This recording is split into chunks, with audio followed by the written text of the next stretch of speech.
Ginta Ismaili është një këngëtare mjaft e dashur që na ka bërë për vete me stilin e saj, energjinë dhe mirësinë që shfaq.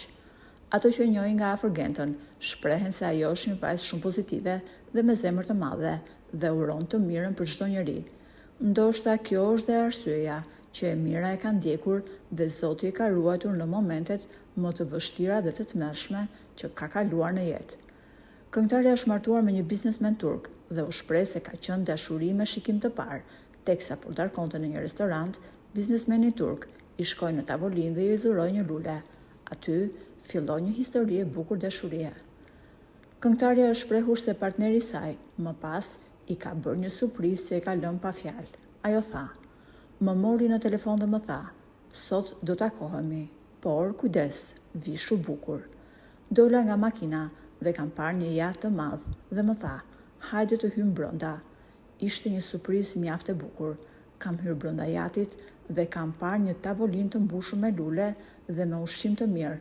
Të gjitha të mirat e Zotit kishin qenë aty. Një surprizë tjetër ishte kur një çun erdhi për të luajtur me violinë, këngë shumë të bukura romantike. Pastaj surpriza tjetër ishte kur emri im shkruhej në urën e Bosforit. Pas martesës, Ginta kaloi problemet e rënda shëndetësore, ku shfaq e dobësuar tej mase dhe me flokët të prera shkurt. Sa po nisi të marrë veten, këngëtarja donte t'i jepte një tjetër ritëm jetës së saj dhe filloi të angazhohej në koncerte.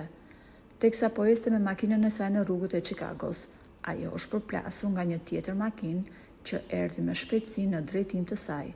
Shpejtësia e mjetit tjetër ishte marramëndse. Drejtuesi i mjetit ishte një polic, i cili fillimisht i ka dhënë Gentës ndihmën e parë pas përplasjes dhe ka njoftuar menjëherë ndihmën e shpejtë. Këngëtarja u transportua menjëherë në spital, ku ju dha ndihma e parë. Dëmtimet në trup ishin të shumta, por fatmirësisht Genta rezultoi jashtë rrezikut për jetën. I dëshpëruar se nuk mund të ishe pranë saj në ato momente të vështira, bashkëshorti postoi në rrjetet sociale ku shkroi: "Më mungon shumë në çdo moment je në mendjen dhe zemrën time. Zemra ime është gjithmonë me ty, pa marrë parasysh distancën. Dashuria ime do të jetë gjithmonë pranë teje. Ti je thesari më i çmuar jetës time." Pas këtij aksidenti, Genta po ndiqet nga mjek të specializuar për t'u rikthyer jetës normale.